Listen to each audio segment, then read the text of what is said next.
L'optimisation prématurée est la racine de tous les maux. C'est lorsque vous passez du temps à optimiser du code qui n'a pas besoin de l'être.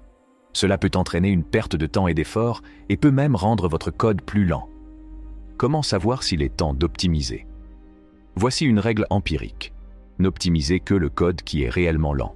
Si votre code fonctionne suffisamment vite pour vos besoins, ne perdez pas de temps à l'optimiser.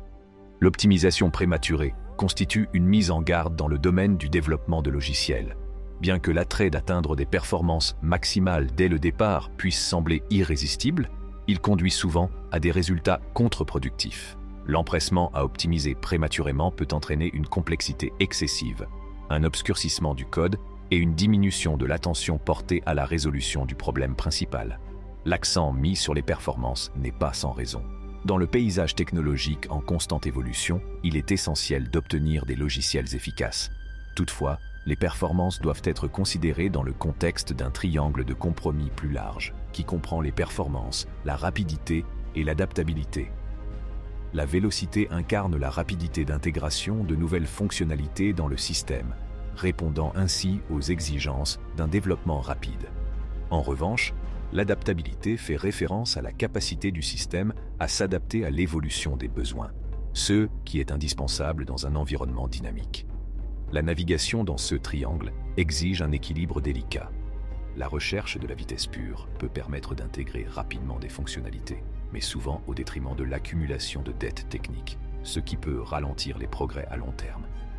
D'autre part, un système trop adaptable peut conduire à une complexité inutile, faisant perdre un temps précieux à des scénarios potentiels qui ne se concrétisent jamais. Il est essentiel de reconnaître l'importance de la performance tout en tenant compte de sa place dans le contexte de la rapidité et de l'adaptabilité. Les priorités varient en fonction du stade d'avancement des projets. Une application complète, prête à être lancée, peut donner la priorité aux performances afin de garantir une expérience utilisateur transparente. A l'inverse, au cours des premières phases de développement, l'accent peut être mis sur l'expansion rapide des fonctionnalités ou sur la mise en place d'un cadre favorisant l'extensibilité. Une approche éclairée qui met en balance les objectifs immédiats et l'évolution prévue du système est essentielle pour trouver le bon équilibre et garantir la réussite des efforts de développement de logiciels. Pour trouver l'équilibre délicat entre performance et rapidité dans le développement de logiciels, il faut reconnaître l'interaction dynamique entre ces deux aspects essentiels tout en tenant compte des exigences uniques de chaque étape du projet. Au cœur du problème, il faut comprendre que l'équilibre idéal entre performance et rapidité peut varier en fonction de l'état d'avancement d'un projet dans son cycle de vie. Lorsqu'un projet approche de sa phase d'achèvement des fonctionnalités, l'accent est souvent mis sur la priorité à donner aux performances. La ligne d'arrivée étant en vue, il devient primordial d'affiner la réactivité et l'efficacité du système. Les utilisateurs s'attendent à une expérience transparente, d'où la nécessité d'optimiser la vitesse d'exécution et la consommation de ressources. À l'inverse, dans les premières phases d'un projet, l'accent est souvent mis sur l'extension rapide des fonctionnalités ou sur la construction d'une base d'extensibilité. Cela permet aux développeurs d'expérimenter, d'itérer et de recueillir des commentaires. À ce stade, l'objectif principal n'est pas seulement de produire des fonctionnalités à la chaîne, mais aussi de créer une architecture flexible qui puisse s'adapter aux changements et aux améliorations au fur et à mesure de l'évolution du projet. Cet équilibre peut également être influencé par le secteur d'activité et la nature spécifique du logiciel en cours de développement. Par exemple, dans les secteurs où la rapidité de mise sur le marché est essentielle, comme les startups ou certaines applications orientées vers le consommateur, l'accent initial peut être mis sur la vélocité. En revanche, dans les secteurs qui privilégient la stabilité, comme les systèmes d'infrastructure critiques, une approche mesurée et prudente de la performance devient primordiale. L'étude de SEAS sur le choix de la langue de Facebook donne un aperçu convaincant du processus décisionnel complexe qui sous-tend le développement de logiciels, en mettant en évidence les considérations stratégiques qui guident le choix de la langue. Le choix de Mark Zuckerberg d'utiliser PHP comme langage initial pour Facebook était motivé par l'impératif d'un développement rapide. La simplicité et la facilité d'utilisation de PHP ont permis des itérations rapides, ce qui a permis à la plateforme d'évoluer rapidement à ses débuts. Cependant, au fur et à mesure que la base d'utilisateurs et les fonctionnalités de Facebook se sont développées, des problèmes de mise à l'échelle sont apparus et ont mis à l'épreuve les limites des capacités de performance de PHP. Les limites inhérentes à la vitesse d'exécution et à l'évolutivité de PHP sont devenues de plus en plus évidentes à mesure que la popularité de la plateforme montait en flèche. La nécessité d'améliorer les performances et l'efficacité a conduit à une réévaluation de la pile technologique. Cette prise de conscience a abouti au passage de PHP à C++ et à la création du langage de programmation Hack. Ce changement représentait une réponse stratégique aux besoins changeants d'un géant des médias sociaux en plein essor. Le langage C++ offre un meilleur contrôle de la gestion de la mémoire et de l'optimisation des performances, ce qui est essentiel pour maintenir une expérience utilisateur réactive et transparente alors que la base d'utilisateurs de Facebook continue de croître de manière exponentielle. Le passage de PHP à C++ souligne l'importance de choisir un langage non seulement en fonction des besoins immédiats, mais aussi en tenant compte des exigences potentielles de la croissance future.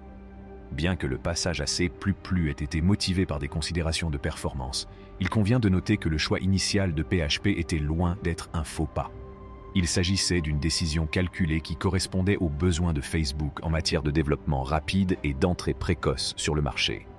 La micro-optimisation, qui consiste à se concentrer méticuleusement sur des améliorations mineures au niveau du code, existe dans un contexte où les capacités de traitement rapide des ordinateurs rendent souvent l'impact de ces optimisations minimes. L'idée de base est que les ordinateurs modernes exécutent le code rapidement, ce qui brouille la distinction entre les stratégies d'optimisation concurrentes. Le débat entre les différents opérateurs d'incrémentation tels que ++i et i++ illustre bien la micro-optimisation. Alors que les partisans défendent l'efficacité de l'un par rapport à l'autre, la réalité est que les ordinateurs sont capables de traiter les deux avec des écarts négligeables.